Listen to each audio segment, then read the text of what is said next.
و ثنا حضور سرکار دو عالم صلی اللہ علیہ وآلہ وسلم کی ذات والا صفات پر ہدیہ درود و سلام کا نذرانہ پیش کرنے کے بعد دعا ہے کہ اللہ رب العزت میری اور آپ سب کی حاضری کو اپنی پاک بارگاہ کے اندر شرف قبولیت سے سرفراز فرمائے، اور جو میں نے آیہ مقدسہ تلاوت کی ہے اللہ رب العزت سے دعا ہے کہ مجھے اس کے ضمن کے اندر حق سچ بیان کرنے کی توفیق عطا فرمائے۔ عزیزان محترم، آج جس موضوع کا میں نے انتخاب کیا ہے وہ موضوع وسیلہ ہے۔ کیا اللہ کی برگزیدہ شخصیات، اللہ کی برگزیدہ ہستیوں کا وسیلہ کیا ہم پیش کر کے اللہ رب العزت کی بارگاہ کے اندر دعا کر سکتے ہیں، یا ان برگزیدہ ہستیوں کے تبرکات سے ہم استفادہ حاصل کر سکتے ہیں؟ آج اسی موضوع کا میں نے انتخاب کیا ہے۔ اللہ رب العزت قرآن مجید فرقان حمید اپنی لاریب اور بے عیب کتاب میں ارشاد فرماتا ہے، یا ایھا الذین آمنوا اتقوا اللہ وابتغوا الیہ الوسیلۃ وجاہدوا فی سبیلہ لعلکم تفلحون۔ اے ایمان والو، اللہ سے ڈرو، وابتغوا الیہ الوسیلہ، اور میری طرف وسیلہ تلاش کرو، وجاہدوا فی سبیلہ لعلکم تفلحون، اور میری طرف جہاد کرو تاکہ تم کامیاب ہو جاؤ، فلاح پا جاؤ۔ اب مفسرین کرام بیان فرماتے ہیں کہ یا ایھا الذین آمنوا، یہاں پر ایمان والوں کو خطاب کیا جا رہا ہے۔ یا ایھا الذین آمنوا، اے ایمان والو۔ اگر کسی شخص کو کوئی گاؤں کا نمبردار کہہ دے کہ تو ایماندار ہے تو وہ خوش ہو جاتا ہے۔ اگر کوئی وزیر کہہ دے، کوئی مشیر کہہ دے، کوئی بڑے عہدے والا، کوئی بادشاہ یا فرما روا اگر کسی شخص کو یہ کہہ دے کہ تو ایماندار ہے تو اس کی خوشی کا عجیب ایک عالم ہوتا ہے، وہ پھولا نہیں سماتا۔ اگر کسی کو وزیر اعلیٰ، ایم پی اے، ایم این اے، وزیر اعظم، کوئی بھی شخص اگر کسی کو کہہ دیتا ہے کہ تو ایماندار ہے تو وہ لوگوں کو بتاتا پھرتا ہے، خوش ہو جاتا ہے کہ میری فلاں صاحب نے تعریف کی ہے۔ مگر قربان جائیں، اے آقا کریم علیہ السلام کا کلمہ پڑھنے والوں، تمہیں مبارک ہو کہ اللہ رب العزت تمہیں فرما رہا ہے، اے ایمان والو، اے ایمان والو، یا ایھا الذین آمنوا، اے ایمان والو۔ اب ہم اگر عرض کریں باری لا، ایمان والے ہیں کون؟ ایمان والے کون لوگ ہیں؟ یا ایھا الذین آمنوا تو نے فرمایا ہے، تو ایمان والے کون ہیں؟ یا ایھا الذین آمنوا، تو اللہ رب العزت ارشاد فرماتا ہے، فلا وربک لا یؤمنون حتی یحکموک فیما شجر بینہم۔ اے حبیب، آپ کے رب کی قسم، لا یؤمنون، وہ مومن نہیں ہو سکتے، حتی یحکموک فیما شجر بینہم، یہاں تک کہ آپس کے اختلافات کے اندر تمہیں اپنا حاکم نہ بنا لے۔ آپس کے اختلافات کے اندر تمہیں اپنا حاکم نہ بنا لیں، تب تک وہ ایمان والے نہیں ہو سکتے۔ تو معلوم ہو گیا کہ ایمان والا وہی ہے جو آقا کریم علیہ السلام کو تمام کائنات کے اندر جو چیز بھی موجود ہے ہر ایک چیز کا حاکم اور فرما روا سمجھتا ہے، وہ ایمان والا ہے۔ سرکار دو عالم صلی اللہ علیہ وآلہ وسلم کا ارشاد گرامی ہے، لا یؤمن احدکم حتی اکون احب الیہ من والدہ وولدہ والناس اجمعین۔ فرمایا کوئی بھی شخص اس وقت تک مومن نہیں ہو سکتا یہاں تک کہ میں اسے، اس کے والدین، اس کی اولاد اور تمام لوگوں سے زیادہ محبوب نہ ہو جاؤں۔ تو ایمان کا جو دار و مدار ہے وہ آقا کریم علیہ السلام کی محبت ہے۔ اگر حضور کی محبت کسی کے دل کے اندر موجزن ہے، موجود ہے، تو وہ شخص ایماندار کہلانے کا حقدار ہے۔ اور اللہ رب العزت ان کو مخاطب کر کے فرما رہا ہے یا ایھا الذین آمنو، اے ایمان والو۔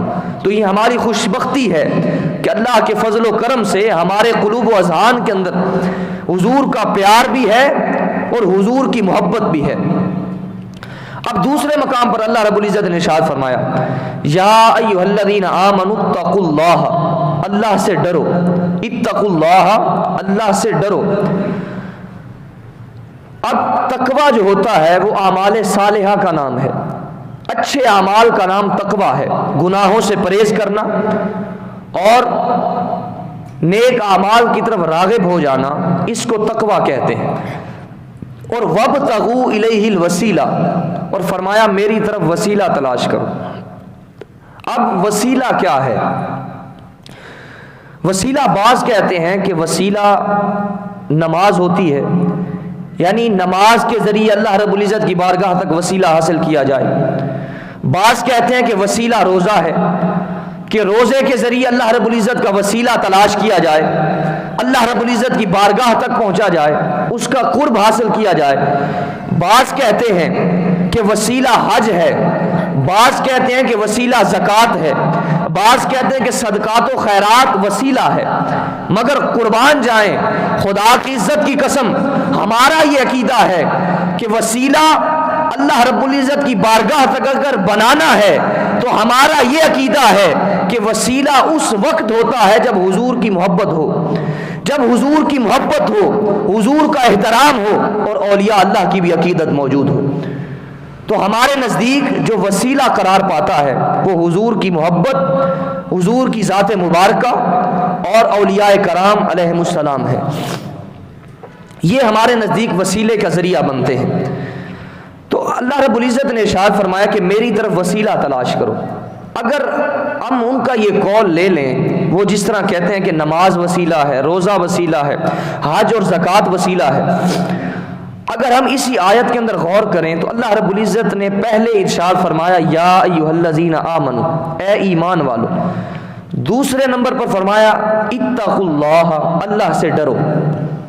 اب اللہ سے ڈرو، اس مضمون کے اندر ساری بحث آ جاتی ہے۔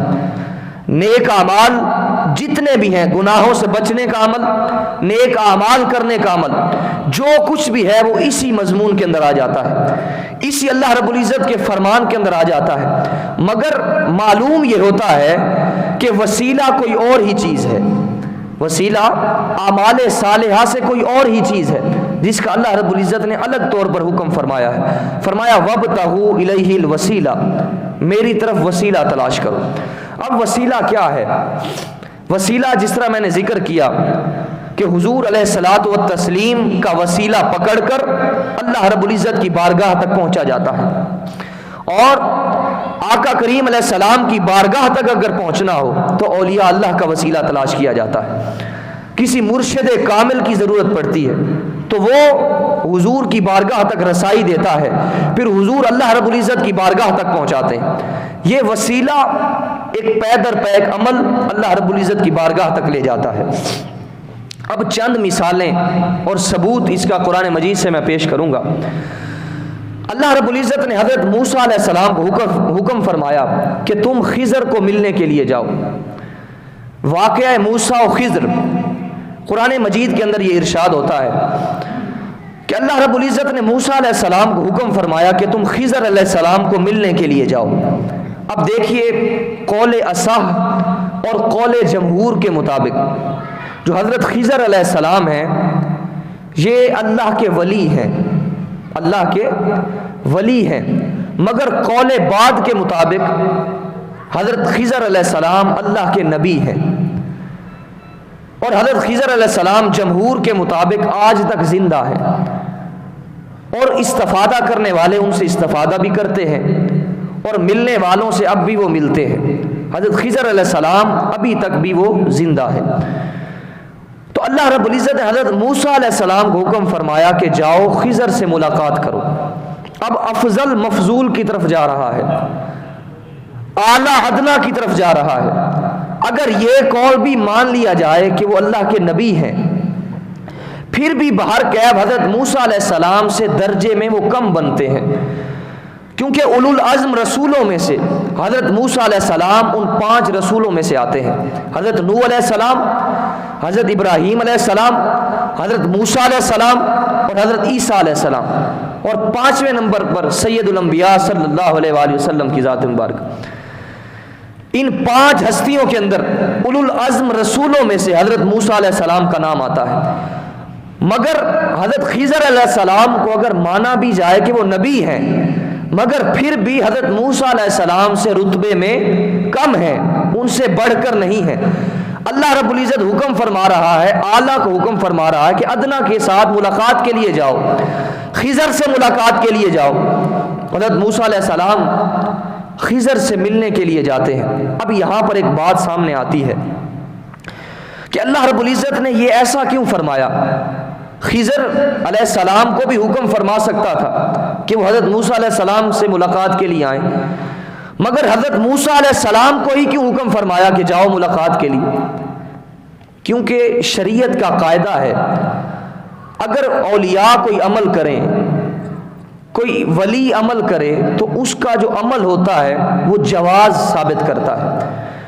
یعنی اگر کوئی اور وہ عمل کرے گا تو جائز ہوگا، صرف اتنا درجہ اسے ملتا ہے، یعنی وہ جائز کی حد تک پہنچ جاتا ہے. مگر کوئی نبی اگر کوئی عمل کرتا ہے تو وہ شریعت کے اندر سنت بن جاتا ہے، وہ شریعت کے اندر سنت کا درجہ قرار پا جاتا ہے. اسی طرح اللہ رب العزت نے حضرت موسیٰ علیہ السلام کو حکم فرمایا کہ جاؤ خضر سے ملاقات کرو. خضر ولی ہیں اور حضرت موسیٰ علیہ السلام رسول بھی ہیں، نبی بھی ہیں، اور ملاقات اس وجہ سے کرائی گئی تاکہ یہ عمل قرآن مجید کے اندر سنت قرار پا جائے. اللہ کے ولیوں کی زیارت کرنا، اللہ کے ولیوں کے پاس جانا، ان کی سنگت اور رفاقت حاصل کرنا، ان سے اکتساب فیض حاصل کرنا، یہ اللہ رب العزت کی برگزیدہ شخصیات کی سنت بن جائے اور شریعت کے اندر یہ سنت قرار پا جائے. اس وجہ سے اللہ رب العزت نے حضرت موسیٰ علیہ السلام کو حکم فرمایا کہ خضر سے ملاقات کرو. اب یہاں پر دوسری مثال بھی دیکھیے.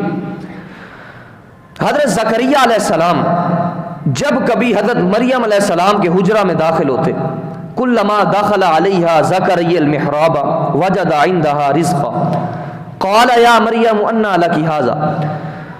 حضرت زکریا علیہ السلام حضرت مریم علیہ السلام کے حجرہ کے اندر داخل ہوئے تو وہاں پر آپ نے بے موسم پھلوں کو پایا اور وہاں پر پھلوں کو موجود پایا، رزق کو پایا. تو حضرت زکریا علیہ السلام نے پوچھا کہ یہ تمہارے پاس کہاں سے آئے ہیں؟ انا لکی ھذا، یہ تمہارے پاس کہاں سے آئے ہیں؟ حضرت مریم علیہ السلام نے کہا قالت ہوا من عند اللہ، یہ اللہ رب العزت کی بارگاہ سے آئے ہیں، اللہ رب العزت سے آئے ہیں. اب مفسرین کرام اس آیت کے ضمن کے اندر لکھتے ہیں کہ حضرت مریم علیہ السلام کے حجرہ کے اندر گرمیوں کے پھل سردیوں میں موجود ہوتے اور سردیوں کے پھل گرمیوں کے اندر موجود ہوتے. جب انہوں نے یہ کہا کہ ہوا من عند اللہ، یہ رزق اللہ تعالیٰ کی طرف سے آتا ہے، تو پھر وہاں پر حضرت زکریا علیہ السلام نے وہاں کھڑے کھڑے اللہ رب العزت کی بارگاہ کے اندر دستے دعا بلند کی، وہاں پر دعا مانگی. ہنالک دعا زکریا ربہ، حضرت زکریا علیہ السلام نے وہاں پر کھڑے ہو کر دعا مانگی. اب دعا انہوں نے مانگی حضرت مریم علیہ السلام کے حجرہ کو وسیلہ بنا کر، ان کی عبادت گاہ کو وسیلہ بنا کر، تاکہ یہ ثابت ہو جائے کہ قرآن مجید کے اندر اللہ کے اولیاء کا وسیلہ بنانا سنت قرار پاتا ہے. اللہ کے اولیاء برگزیدہ شخصیات کا وسیلہ بنا کر اللہ رب العزت کی بارگاہ کے اندر دعا کرنا یہ سنت قرار پائے. اس وجہ سے اگر یہ عمل مریم علیہ السلام کرتی، حضرت زکریا علیہ السلام جو کہ برگزیدہ نبی تھے، اگر ان کے مکان کے اندر یہ دعا کرتی تو عمل جائز تو قرار پاتا مگر سنت نہ بنتا. اسی طرح حضرت زکریا علیہ السلام کو حکم فرمایا گیا تو وہاں پر حضرت زکریا علیہ السلام نے دعا مانگی. قرآن ارشاد فرماتا ہے ہنالک دعا زکریا ربہ، حضرت زکریا علیہ السلام نے وہاں پر دعا مانگی ان کے حجرے کے وسیلے کے ساتھ، اور یہ وسیلہ قرآن مجید سے بھی اس کا ثبوت ملتا ہے. اب تیسری مثال دیکھیے. حضرت یوسف علیہ السلام آپ کے پاس جب آپ کے بھائی آئے، انہوں نے آ کر بتلایا کہ ہمارے والد کی جو بینائی ہے وہ چلی گئی ہے، وہ نابینا ہو چکے ہیں۔ حضرت یعقوب علیہ السلام نابینا ہو چکے ہیں، اب انہوں نے آ کر یہ بات بتلائی تو حضرت یوسف علیہ السلام دعا بھی کر سکتے تھے، مگر آپ نے دعا نہ کی، جس طرح باقی نبی دعا کیا کرتے تھے، مگر آپ نے دعا نہ کی۔ آپ نے کیا کیا؟ اذهبوا بقمیصی، آپ نے اپنی قمیض کو اتارا اور اپنی قمیض کو اپنے بھائیوں کو دیا، کہا جاؤ والد کے چہرے پر، ان کی آنکھوں پر یہ میری قمیض لگا دینا، اللہ تعالیٰ انہیں بینائی عطا فرما دے گا، اللہ رب العزت انہیں بینائی عطا فرما دے گا۔ اب حضرت یوسف علیہ السلام دعا بھی فرما سکتے تھے، مگر حجرہ وہاں پر آپ نے اپنا کرتا کیوں عطا فرمایا، قمیض کیوں عطا فرمائی؟ اس وجہ سے تاکہ وسیلے کا ثبوت شامل ہو جائے، وہاں پر وسیلہ کا ثبوت جو ہے وہ قرآن مجید سے ثابت ہو جائے۔ اس وجہ سے حضرت یوسف علیہ السلام نے اپنی قمیض کو دیا۔ پھر حضرت یوسف علیہ السلام سے جب وہ بھائی قمیض لے کر گئے، قمیض لے کر پہنچے حضرت یعقوب علیہ السلام کے پاس، وہاں پر جا کر ان کی آنکھوں کو لگایا تو اللہ رب العزت نے ان کو بینا کر دیا، ان کو بینائی عطا فرما دی۔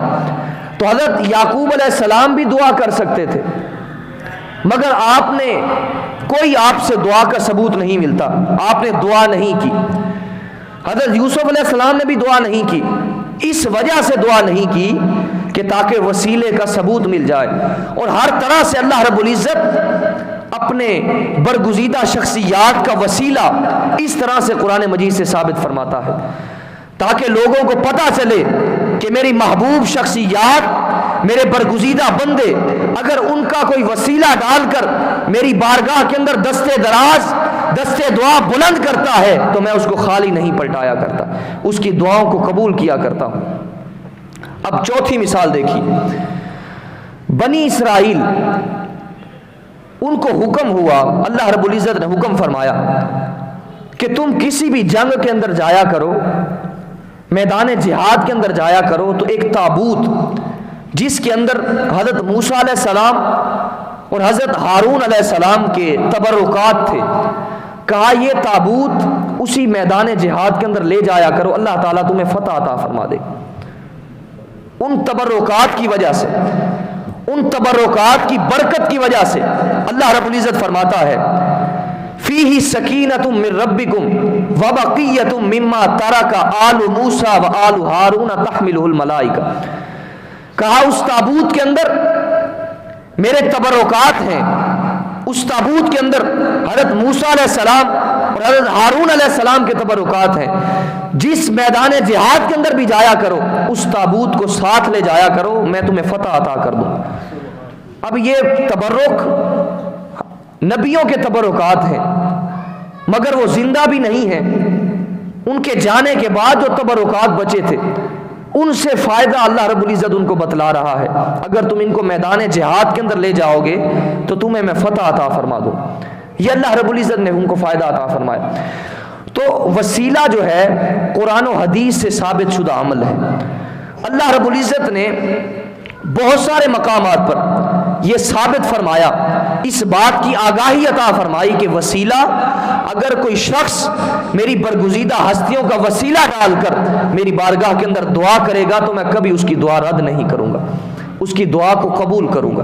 اب احادیث سے ثبوت دیکھیے، حدیث پاک کے اندر آتا ہے کہ اللہ رب العزت کے کچھ فرشتے ایسے ہیں جو زمین پر گشت کرتے ہیں، دورہ کرتے ہیں، جہاں پر ان کو اللہ والوں کی مجلس ملتی ہے تو وہ فرشتے وہاں پر جمع ہو جاتے ہیں، وہاں پر جمع ہو جاتے ہیں، اور فرشتے اس قدر جمع ہو جاتے ہیں کہ ان مجلس والوں کو آسمان دنیا تک ڈھانپ لیتے ہیں، آسمان دنیا تک ڈھانپ لیتے ہیں۔ پھر اللہ رب العزت کی بارگاہ کے اندر جب حاضر ہوتے ہیں، اللہ رب العزت پوچھتا ہے بتاؤ میرے بندوں کی کیا کیفیت ہے؟ تو وہ فرشتے عرض کرتے ہیں باری الہ، تیرے بندے تیری تسبیح بیان کر رہے تھے، تیرا ذکر کر رہے تھے، تیرے نغمے آلاپ رہے تھے، تجھے یاد کر رہے تھے، اللہ رب العزت پوچھتا ہے میرے فرشتوں بتاؤ کیا انہوں نے مجھے دیکھا ہے؟ کیا انہوں نے مجھے دیکھا ہے؟ فرشتے عرض کرتے مولا اللہ کی قسم انہوں نے آپ کو نہیں دیکھا۔ پھر اللہ رب العزت پوچھتا ہے میرے فرشتوں جب انہوں نے دیکھا نہیں ہے اگر وہ مجھے دیکھ لیتے تو اور کیا کرتے؟ تو فرشتے عرض کرتے مولا اگر وہ تجھے دیکھ لیتے تو پھر تیری اور ہی زیادہ تسبیح بیان کرتے، تیرا اور ہی زیادہ ذکر کرتے۔ اب اللہ رب العزت پوچھتا ہے کیا میرے بندے کسی چیز کے طلبگار بھی تھے؟ کیا کوئی چیز مجھ سے مانگ رہے تھے، طلب کر رہے تھے؟ فرشتے عرض کرتے ہیں مولا تیرے بندے تجھ سے جنت کے طلبگار تھے۔ اللہ رب العزت پوچھتا ہے کیا میرے بندوں نے جنت کو دیکھا ہے؟ فرشتے عرض کرتے ہیں مولا خدا کی عزت کی قسم انہوں نے جنت کو نہیں دیکھا۔ اب اللہ رب العزت پھر پوچھتا ہے اگر وہ جنت کو دیکھ لیتے تو پھر کیا کرتے؟ اگر جنت کو دیکھ لیتے تو پھر کیا کرتے؟ فرشتے عرض کرتے ہیں مولا وہ تیری جنت کے اور ہی زیادہ طلبگار ہو جاتے، تجھ سے بہت زیادہ جنت کو مانگا کرتے۔ اب اللہ رب العزت پوچھتا ہے کیا میرے بندوں نے دوزخ کو دیکھا ہے؟ فرشتے عرض کرتے ہیں مولا تیرے بندوں نے دوزخ کو نہیں دیکھا، تیرے بندوں نے دوزخ کا نظارہ نہیں کیا۔ اللہ رب العزت پوچھتا ہے اگر میرے بندے دوزخ کو دیکھ لیتے تو کیا کرتے؟ اب فرشتے عرض کرتے ہیں مولا اگر وہ دوزخ کو دیکھ لیتے تو اس سے اور ہی زیادہ پناہ مانگا کرتے، اور ہی زیادہ ڈرا کرتے۔ تو اللہ رب العزت فرماتا ہے فرشتوں گواہ ہو جاؤ میں نے اس مجلس والوں کو ساروں کو بخش دیا ہے، ساری مجلس والوں کو بخش دیا ہے۔ حضور علیہ الصلوۃ والتسلیم ارشاد فرماتے ہیں کہ اب فرشتے پھر عرض کرتے ہیں مولا اس مجلس کے اندر ایک ایسا شخص بھی بیٹھا تھا جو حاجت کے لیے آیا تھا، وہ تیرے ذکر کی مجلس کے لیے نہیں آیا تھا، تیری محفل کے اندر نہیں آیا تھا، تیرا ذکر کرنے کی وجہ سے نہیں آیا تھا، وہ تو صرف اس وجہ سے آیا تھا اس کو کوئی حاجت تھی۔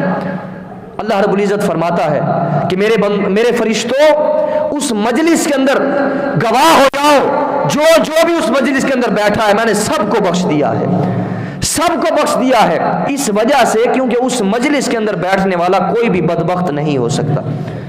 اب ذرا غور کیجئے اللہ والوں کی جو مجلس کے اندر بیٹھ جاتا ہے، اللہ والوں کی جو محفل کے اندر بیٹھ جاتا ہے، اگر وہ بدبخت ہی کیوں نہ ہو، اگر وہ ضرورت مند ہی کیوں نہ ہو، اگر وہ ذکر کرنے کے لیے نہ بھی آیا ہو، مگر اللہ رب العزت اسے بھی بخش دیا کرتا ہے۔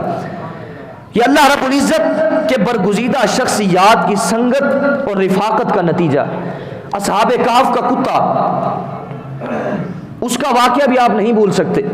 قرآن مجید کے اندر ارشاد ہے کہ جب اصحاب کہف کا کتا وہاں پر ان کی غار کے دہانے پر بیٹھا ہوا تھا، اصحاب کہف اولیاء اللہ میں سے تھے جن کو ان کی قوم نے تنگ کیا تھا، وہ ان سے چھپ کر ایک غار کے اندر انہوں نے آ کر پناہ لی تھی۔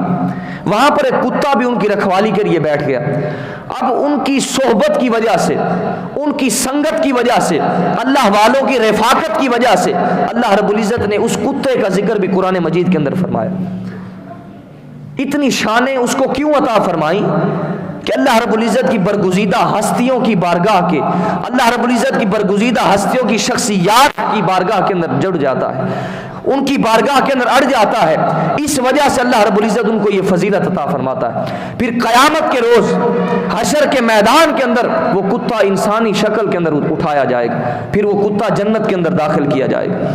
یہ اس کو یہ فیض کیوں ملا، اس کو یہ سعادت کیوں ملی؟ اس کو اسی وجہ سے سعادت ملی کہ وہ اولیاء اللہ کی صحبت کے اندر بیٹھا رہتا، اس وجہ سے اس کو یہ فیض ملا۔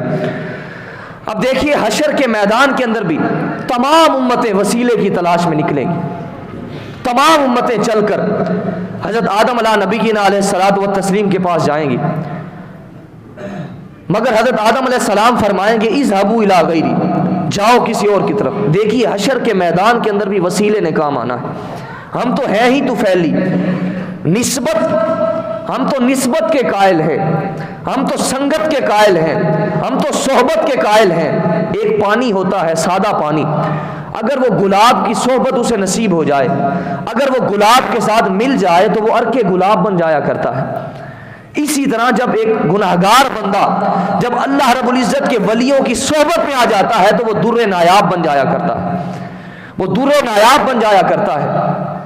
تو اسی طرح تمام امتیں چل کر حضرت آدم علیہ نبینا علیہ الصلوۃ والتسلیم کے پاس جائیں گے، مگر آپ کیا فرمائیں گے؟ اذهبوا الی غیری، جاؤ کسی اور کی طرف، اذهبوا الی غیری، جاؤ کسی اور کی طرف۔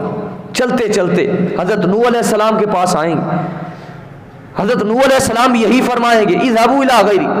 چلتے چلتے تمام انبیاء کے پاس آئیں گے، مگر تمام انبیاء کی زبان پر یہی ہوگا اذهبوا الی غیری، اذهبوا الی غیری، جاؤ کسی اور کی طرف۔ اب آخر کے اندر چلتے چلتے حضرت عیسیٰ علیہ السلام کے پاس آئیں گے، حضرت عیسیٰ علیہ السلام ان کو فرمائیں گے اذهبوا الی غیری، مگر صاف فرمائیں گے آؤ میں تمہیں ایسا پتہ بتاتا ہوں کہ اس در پر اگر جاؤ گے تو اس در پر تم خالی نہیں لوٹائے جاؤ۔ حضرت عیسیٰ علیہ السلام فرمائیں گے اذهبوا الی محمد صلی اللہ علیہ وسلم، تم ایسا کرو حضور کے دروازے پر چلے جاؤ، اس در پر چلے جاؤ، اس در کا وسیلہ تلاش کرو، اللہ رب العزت تمہیں ان کے صدقے سے شفاعت عطا فرما دے گا۔ تو حشر کے میدان کے اندر بھی ہم نے وسیلے کی تلاش کے اندر نکلنا ہے۔ یہ تمام چیزیں کثرت کے ساتھ احادیث پاک کے اندر وسیلے کا ثبوت ملتا ہے۔ قرآن مجید کے اندر بھی 22 آیات مبارکہ ایسی ہیں جن سے وسیلے کا ثبوت ملتا ہے۔ تو یہ وسیلہ اللہ رب العزت کی برگزیدہ شخصیات کا، اللہ رب العزت کی برگزیدہ ہستیوں کا اگر وسیلہ تلاش کیا جائے تو پھر اس رب تک آسانی ہو جاتی ہے، اس رب کی رضا حاصل کرنے میں، اس کی خوشنودی حاصل کرنے میں پھر آسانی ہو جاتی ہے۔ اب دیکھیے صحابہ کرام کی زندگی کے اندر ان کے ہاں کیسا عقیدہ پایا جاتا تھا، وہ بھی اس عقیدے کے قائل تھے، تبرکات کے قائل تھے، توسل کے قائل تھے۔ اب دیکھیے حضرت کبشہ رضی اللہ تعالی عنہا صحابیہ ہیں، آقا کریم علیہ السلام نے ایک مرتبہ ان کے مشکیزے سے منہ لگا کر پانی پیا۔ اب حضور نے منہ لگا کر پانی پیا تو حضرت کبشہ رضی اللہ تعالی عنہا نے ایسا کیا کہ مشکیزے کا منہ کاٹ کر اپنے پاس رکھ لیا،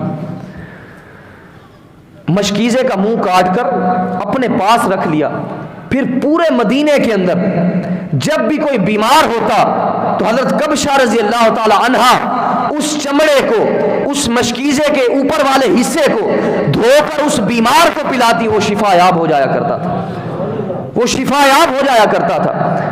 یہ ان کی زندگی کے اندر یہ عقیدہ پایا جاتا تھا، یہ محبت پائی جاتی تھی۔ حضرت امیر معاویہ رضی اللہ تعالیٰ عنہ آپ نے اپنے آخری وقت کے اندر وصیت کی کہ میں اس دنیا سے جا رہا ہوں مگر میرے پاس آقا کریم علیہ السلام کے ناخن اور بال مبارک موجود ہیں، تم ایسا کرنا میرے مرنے کے بعد آقا کریم علیہ السلام کے بال اور ناخن مبارک کو کفن کے اوپر میری آنکھوں کے اوپر رکھ دینا، اس وجہ سے تاکہ قبر کی مشکلات کے اندر آسانی ہو جائے۔ وہ تو توسل کے قائل تھے، وہ تو عقیدہ کے قائل تھے، وہ تو اس قدر تبرکات کے قائل تھے، ان کا یہ عقیدہ تھا۔ الحمدللہ جو ہمارا عقیدہ ہے، ہم بھی اسی عقیدے کے قائل ہیں۔ اللہ رب العزت کی برگزیدہ شخصیات کا وسیلہ بھیجتے ہیں، پھر اللہ رب العزت ہماری دعاؤں کو قبول فرماتا ہے۔ اسی طرح جب آپ نے علم حاصل کرنا ہو تو آپ کو کسی معلم کی ضرورت پڑتی ہے، جب آپ نے کوئی ہنر سیکھنا ہو تو ہنر والے کی ضرورت پڑتی ہے، کسی استاد کی ضرورت پڑتی ہے۔ اگر آپ نے خطیب بننا ہو تو آپ کو کلاس لینا پڑتی ہے، خطیب کی کلاس لینا پڑتی ہے۔ اگر آپ نے صرف کا علم پڑھنا ہو تو آپ کو صرفی امام کے پاس جانا پڑے گا۔ اگر آپ نے حدیث پڑھنی ہے تو آپ کو کسی محدث کے پاس جانا پڑے گا۔ اگر آپ نے تفسیر پڑھنی ہے تو آپ کو کسی مفسر کے پاس جانا پڑے گا۔ اسی طرح جو کچھ بھی آپ نے حاصل کرنا ہے تو آپ کو کسی نہ کسی استاد کے پاس ضرور جانا پڑے گا۔ اسی طرح اگر آپ اپنے دل کو جلا بخشنا چاہتے ہیں، اگر اپنے روح کی بالیدگی اور صفائی حاصل کرنا چاہتے ہیں تو آپ کو کسی اولیاء اللہ کے پاس جانا پڑے گا، کسی اللہ والے کی سنگت اور رفاقت کے اندر جانا پڑے گا، اس کی صحبت حاصل کرنی پڑے گی۔ پھر اللہ رب العزت تمہارے من کو بھی اجلا کر دے گا، تمہارے تن کو بھی اجلا کر دے گا۔ پہلے اس کے در کا وسیلہ تلاش کرنا پڑے گا۔ فرماتا ہے اتقوا اللہ وابتغوا الیہ الوسیلہ، فرماتا ہے میری طرف وسیلہ تلاش کرو۔ تو وسیلہ جب تلاش کیا جاتا ہے تو پھر اللہ رب العزت کی رحمتیں اس قدر برستی ہیں۔ حضرت مالک بن دینار رحمۃ اللہ علیہ، اب پہلے قرآن مجید سے میں نے چند مثالیں پیش کی، پھر احادیث رسول اللہ صلی اللہ علیہ وآلہ وسلم سے میں نے توسل کے حوالے سے احادیث پیش کی، پھر واقعات صحابہ سے، اب چوتھے نمبر پر اولیاء اللہ کی زندگی سے آپ کو مثالیں دیتے ہیں۔ حضرت مالک بن دینار رحمۃ اللہ علیہ، آپ کا ایک مناظرہ دہریے کے ساتھ قرار پایا۔ دہریہ جو تھا وہ خدا کا منکر تھا، وہ خدا کا دعوے دار نہ تھا، وہ کہتا تھا کہ خدا ہے ہی نہیں، معاذ اللہ، وہ خدا کا انکاری تھا۔ حضرت مالک بن دینار رحمۃ اللہ علیہ اللہ کے برگزیدہ ولی تھے، ان کے ساتھ ان کا مناظرہ طے پایا تو حضرت مالک بن دینار نے بہت سارے دلائل دیے، مگر بات کسی دیوار کی جانب نہ لگی، کوئی اس کا لب لباب نہ نکلا، کوئی مسئلہ حل نہ ہوا۔ تو پھر آخر کے اندر یہ فیصلہ ہوا کہ مالک بن دینار رحمۃ اللہ علیہ اپنا ہاتھ پکڑ کر، اس دہریے کا ہاتھ پکڑ کر آگ کے اندر لے جائیں گے، اگر آگ جس کے ہاتھ کو جلا دے گی وہ جھوٹا ہوگا، آگ جس کا ہاتھ جلا دے گی وہ جھوٹا ہوگا۔ اب یہ فیصلہ قرار پایا تو حضرت مالک بن دینار رحمۃ اللہ علیہ، آپ نے اس دہریے کا ہاتھ پکڑا اور آگ کے اندر لے گئے۔ خدا کی عزت کی قسم، آگ نے کسی کے ہاتھ کو بھی نہ جلایا، کسی کے ہاتھ کو بھی نہ جلایا۔ یہ بات بڑی اچنبے کی تھی۔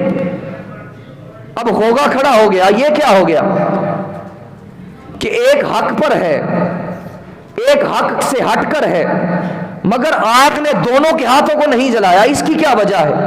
اب حضرت مالک بن دینار رحمۃ اللہ علیہ نے جب یہ منظر دیکھا تو عرض کرتے ہیں مولا، ایک باطل پرست ہے، میں حق پرست ہوں، ساری زندگی تیرا دین پڑھا ہے، ساری زندگی نمازیں پڑھی ہیں، ساری زندگی روزے رکھے ہیں، حج زکوٰۃ ادا کی ہے، ساری زندگی تیری بارگاہ کے اندر سرخروئی حاصل کرنے کے لیے، تیری رضا حاصل کرنے کے لیے تیرے نیک اعمال کیے ہیں، مگر یہ کیا ماجرا ہے کہ اس دہریے کا بھی ہاتھ نہیں جلایا آگ نے؟ وہ حق پر کیسے ہو سکتا ہے حالانکہ وہ باطل پرست ہے؟ ہاتف غیبی سے آواز آئی، ہاتف غیبی سے آواز آئی کہ مالک بن دینار، اللہ رب العزت کی رحمت کو یہ بات گوارا نہیں ہے کہ جو ہاتھ تیرے ہاتھ سے مس ہو جائے وہ آگ کے اندر جل جائے۔ یہ ہاتف غیبی سے آواز آئی کہ اللہ رب العزت کی رحمت کو یہ بات گوارا ہی نہیں ہے کہ جو ہاتھ تیرے ہاتھ کے اندر آ جائے وہ ہاتھ کو آگ جلا ڈالے۔ یہ دیکھیے، اگر کوئی شخص خلوص نیت کے ساتھ اگر اللہ والوں کے ہاتھ کے اندر ہاتھ دے دیتا ہے تو ذرا اندازہ لگائیں وہ نارے جہنم سے نہیں بچ جائے گا، وہ جہنم کے عذاب سے نہیں بچ جائے گا؟ ذرا اندازہ لگائیں۔ شیخ خرپوتی رحمۃ اللہ علیہ قصیدہ بردہ شریف کی شرح کے اندر لکھتے ہیں کہ حضرت بایزید بستامی رحمۃ اللہ علیہ فرماتے ہیں کہ جس کا کوئی مرشد نہیں ہے اس کا مرشد شیطان ہے، اس کا مرشد شیطان ہے۔ تو مرشد کامل کی ضرورت پڑتی ہے۔ انسان کو اگر رب کی رضا حاصل کرنی ہے، رب کی معرفت حاصل کرنی ہے تو اس کو مرشد کامل کی سخت ضرورت ہے۔ اس کے وسیلے کے بغیر خدا تک پہنچنا ناممکن ہے، خدا تک پہنچنا ناممکن ہے۔ جس طرح ہمارے قدم ہیں، ہم چلتے چلتے اسٹیشن پر تو پہنچ سکتے ہیں مگر کعبہ شریف تو نہیں پہنچ سکتے، اسی طرح ہر ایک چیز کے لیے وسیلہ درکار ہے۔ تو اللہ رب العزت کی بارگاہ تک اگر رضا حاصل کرنی ہے، اس کی معرفت حاصل کرنی ہے تو پھر اللہ والوں کا وسیلہ ضروری ہے، اللہ والوں کا وسیلہ ضروری ہے۔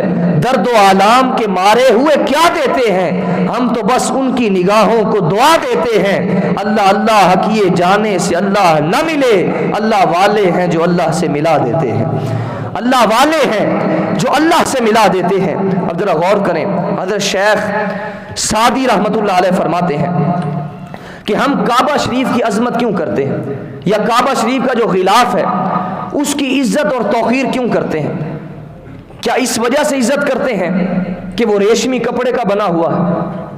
کیا اس وجہ سے عزت کرتے ہیں کہ وہ قیمتی کپڑا ہے، اس کے اوپر منقش بہت سارے ڈیزائن ہوتے ہیں، اس وجہ سے اس کی قدر کرتے ہیں، نہیں، بلکہ اس وجہ سے قدر کرتے ہیں کہ اس کی نسبت کعبۃ اللہ سے ہو گئی ہے، اس کی نسبت کعبۃ اللہ سے ہو گئی ہے۔ حضرت شیخ سعدی رحمۃ اللہ علیہ ایک مثال دیتے ہوئے فرماتے ہیں کہ میں نے ایک دن محبوب کے ہاتھ سے مٹی لی اور مٹی کو سونگا، وہ بہت خوشبودار تھی، بہت زیادہ خوشبودار تھی۔